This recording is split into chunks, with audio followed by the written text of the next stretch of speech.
Niko Bellic is exhausted, and if you've played GTA 4, you understand why, because Niko's not having fun. He's not reveling in chaos like most GTA protagonists. He's a man who came to America chasing a dream that turned out to be a lie, who's trapped repeating the same cycles of violence he thought he'd escaped, who keeps saying he wants peace while being unable to stop doing the things that make peace impossible. GTA 4 asks a question through Niko that most crime games avoid. What does it actually cost psychologically to live a life of constant violence? Not in a dramatic cutscene way, but in the daily grinding exhaustion of being someone who survives by killing and can't figure out how to be anything else. Let's talk about Niko.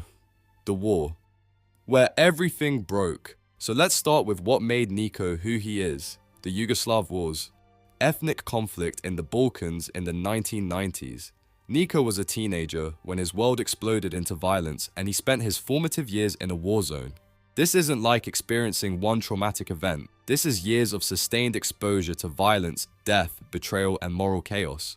That creates what psychologists call complex PTSD. Regular PTSD comes from a single trauma. You experience something terrible, it imprints, you develop symptoms. Complex PTSD comes from prolonged, repeated trauma that you can't escape, usually in childhood or adolescence when your identity is still forming. And that's Niko. His adolescence was war, his early adulthood was more war, then human trafficking, then criminal survival in multiple countries. By the time he arrives in Liberty City, he's been in survival mode for over a decade. The symptoms are clear throughout the game. Emotional numbing. Niko's affect is flat most of the time. He jokes, but there's this distance, this deadness underneath, like he's watching his own life from behind glass. Hypervigilance. He's always scanning, always ready. His body never relaxes because his nervous system learned that relaxation equals danger. In war zones, the people who survive are the ones who stay alert, and Niko's nervous system is still in that war zone even though the geography changed. Dissociation under stress. Watch how Niko kills. There's no emotion, no hesitation. He just switches off. Does what needs to be done. That's dissociation, separating your actions from your emotional response because experiencing the full weight of what you're doing would be psychologically unbearable. And repetition compulsion. That's when trauma survivors unconsciously recreate the conditions of their trauma. Niko keeps saying he wants out of violence, wants a normal life, but he keeps getting pulled into violent criminal networks, keeps taking jobs that require killing. It's like he's compelled to replay the trauma even while consciously wanting to escape it. But there's another layer. Niko doesn't just have PTSD, he has moral injury. Moral injury living with betrayal. Moral injury is different from trauma. It's specifically about violating your own moral code or witnessing violations that shatter your sense of how the world should work. And Niko's entire unit was betrayed during the war. Someone sold them out. 15 men went on a mission, only 3 survived. And Niko spent years not knowing who the traitor was, carrying that betrayal like an open wound. That's not just trauma from violence, that's a fundamental shattering of trust. Your comrades, the people you're supposed to be able to trust with your life, one of them willingly sent you to die for money. That destroys your ability to believe in loyalty, honor, any of the codes that make violence bearable. In war, soldiers create moral frameworks. We're fighting for our people. We're defending our homes. We're brothers. We protect each other. Those frameworks are how you psychologically survive doing terrible things.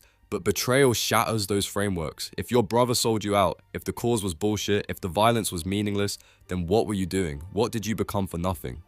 And Niko carries that. He's disgusted with himself, with his past, with what he's done, but he doesn't know how to process it, because the betrayal means there's no framework to process it within. The violence wasn't noble sacrifice, it was just violence, and he participated in it, became good at it. That's moral injury, and it's why he can't move forward, because moving forward would require making peace with his past, and his past is irredeemable once you strip away the justifications. The American dream, another betrayal. So Niko comes to America, Liberty City, chasing his cousin Roman's stories about success, money, opportunity, the American dream. And immediately, it's exposed as a lie. Roman's not successful. He's a broke gambler running a shitty cab company, in debt to loan sharks, barely surviving. The promise was escape, a fresh start, a chance to be someone other than a war survivor doing criminal work to survive.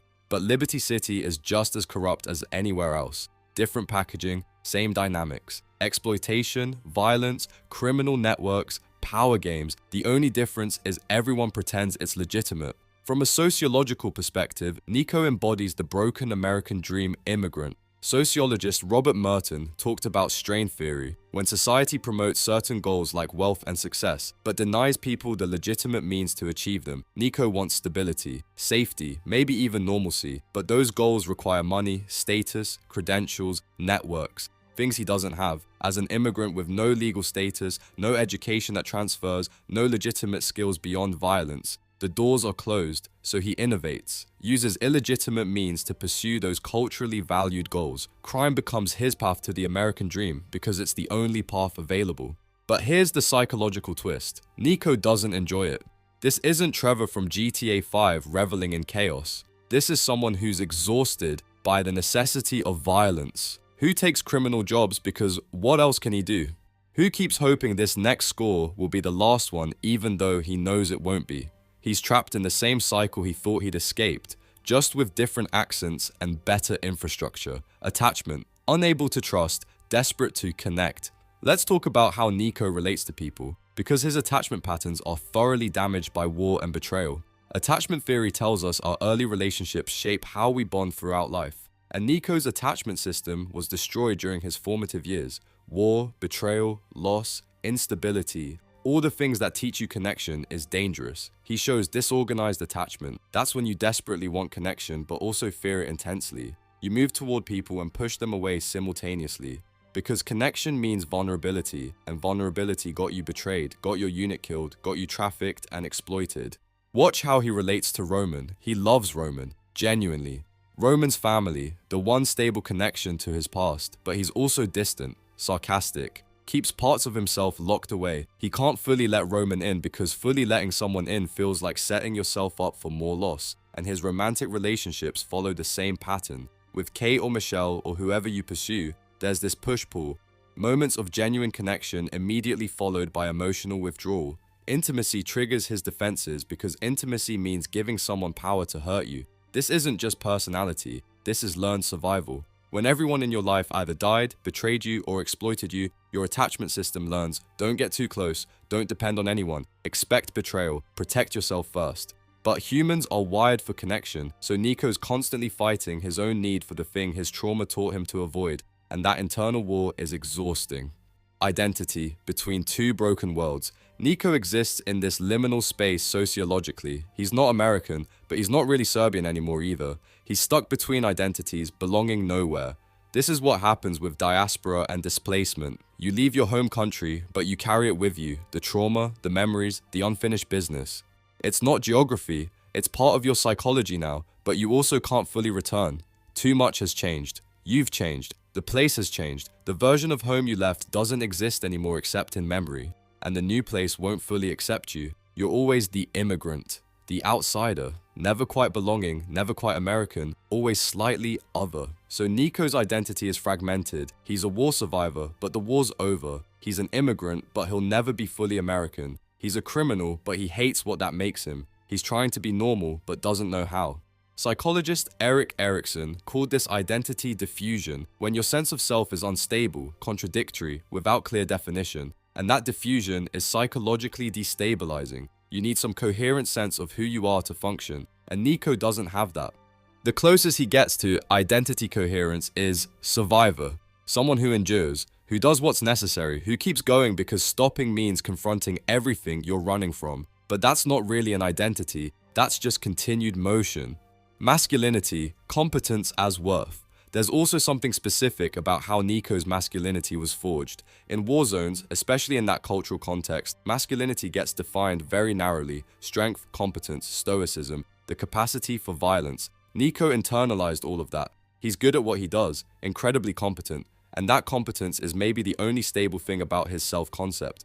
I might be lost, broken, disgusted with myself, but I'm good at surviving, good at the job, good at violence when violence is required. That's trauma-based masculinity. Your worth as a man becomes entirely about functional capability. Emotional vulnerability becomes dangerous weakness. Tenderness is a luxury you can't afford, and Liberty City reinforces this constantly. The criminal networks he works for value him for exactly those traits. Nobody wants vulnerable Niko processing his trauma. They want capable Niko who gets the job done without hesitation. So he's trapped performing this masculinity that's killing him inside. Because he can't be soft, can't be vulnerable, can't admit how broken he feels without losing the only value he has in this world. The revenge mission, searching for meaning. Throughout the game, Niko's hunting the traitor from his unit, Darko, the man who sold them out. And psychologically, this mission is everything. It's not just about revenge, it's about meaning. If he can find Darko, make him pay, get answers, maybe it will all make sense. Maybe the years of violence and trauma will have a point. Maybe he can have closure. This is classic meaning making after trauma. When things are senseless and terrible, the mind desperately searches for narrative that makes sense of it. Revenge offers that narrative. I'm hunting justice. I'm righting a wrong. This purpose justifies everything I've done since. But when he finally finds Darko, it's hollow. Darko's a broken junkie, pathetic, and killing him or letting him live, neither option brings closure, because the problem was never really Darko. The problem is that you can't make 15 years of trauma meaningful by finding one person to blame. That confrontation is psychologically devastating for Niko because it strips away his last narrative framework. The revenge mission was the thread holding his psychology together, and when that thread snaps, what's left? Just a man who's done terrible things, can't undo them, and has no clear path forward. Anomie. Moral chaos everywhere. Sociologist Emil Durkheim wrote about anomie, the breakdown of social norms that happens when shared values collapse, when there's no moral consensus about right and wrong, no functional community, no institutions you can trust, and that's Liberty City for Niko. Every institution is corrupt, the police, the government, the businesses, all of it. The only difference between criminals and legitimate society is that criminals are honest about the violence. This confirms everything the war taught him, that moral codes are bullshit, that everyone's just in it for themselves, that violence is the only reliable language. In that anomic environment, Niko has no incentive to follow rules. The rules are arbitrary. The people enforcing them are just as corrupt as the people breaking them. So why not take criminal work? It pays better than exploitation wage jobs, and at least you know where you stand. But anomie is psychologically corrosive. Humans need some moral framework to function, some sense of right and wrong, some values to orient around. And Niko's framework has been systematically destroyed by the war, by betrayal, by Liberty City, confirming that nowhere is actually different, so he's morally adrift. Knowing violence is wrong but seeing no alternative, wanting to be better but not believing better exists. That's the exhaustion you hear in his voice. Not physical tiredness, existential tiredness.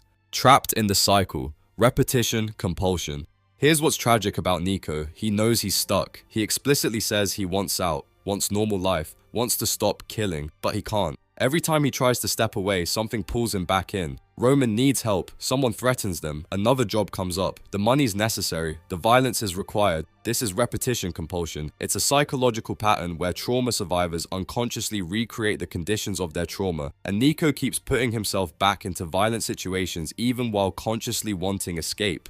Why? Because those situations are familiar, known, he knows how to operate in them. Violence is the language he's fluent in even though he hates speaking it. But also because trauma fundamentally changes your nervous system. When you've spent years in survival mode, normal life feels wrong, too quiet, too safe. Your body doesn't know how to be in safety because safety never existed before, so you unconsciously create chaos. Take dangerous jobs, put yourself in violent situations, not because you want to, but because your nervous system needs the familiar arousal patterns. Calm feels like waiting for ambush, and that's Niko's trap. He's wired for war, for survival, for violence. And Liberty City gives him infinite opportunity to stay wired that way, so the cycle perpetuates even as he consciously wants it to stop. The endings, hollow choices. GTA 4 gives you two ending choices, revenge or deal, kill Dimitri or do one last job for him, and both endings are terrible. Someone important dies, either Roman or Kate. Either way, you lose. The violence you've been perpetuating finally comes for someone you actually care about. Psychologically, this is Niko's nightmare realized. His whole life has been people he cares about dying because of violence. And now, it's happened again, in America, in his fresh start. Because violence is what he knows, and violence always takes from you eventually. Neither ending gives closure, neither brings peace. Darko's dead or alive, doesn't matter. Someone you love is dead, and you're still standing, still surviving, still trapped being Niko Bellic. That's not a happy ending or a sad ending, it's just continuation.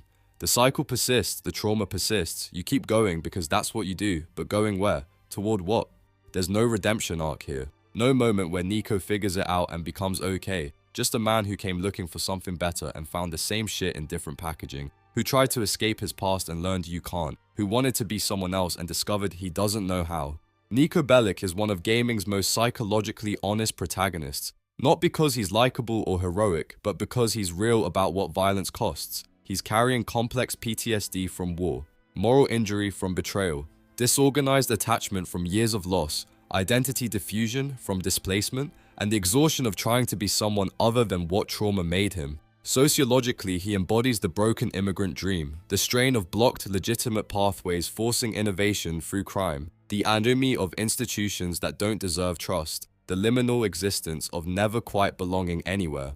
GTA 4 uses Niko to ask uncomfortable questions. What does it actually do to a person to live by violence year after year? Can you really escape your past, or does it travel with you? When everywhere you go turns out to be the same corruption with different accents, what's the point of hoping for better? There are no clean answers. Just Niko, still standing, still surviving, still exhausted, having killed his way across Liberty City in pursuit of dreams that turned out to be lies and revenge that turned out to be empty. He's not okay. He'll probably never be okay, but he keeps going because that's what survivors do. That's the real tragedy. Not that he fails, but that he succeeds, he survives. And survival without healing is just long suffering with motion. Thanks for watching.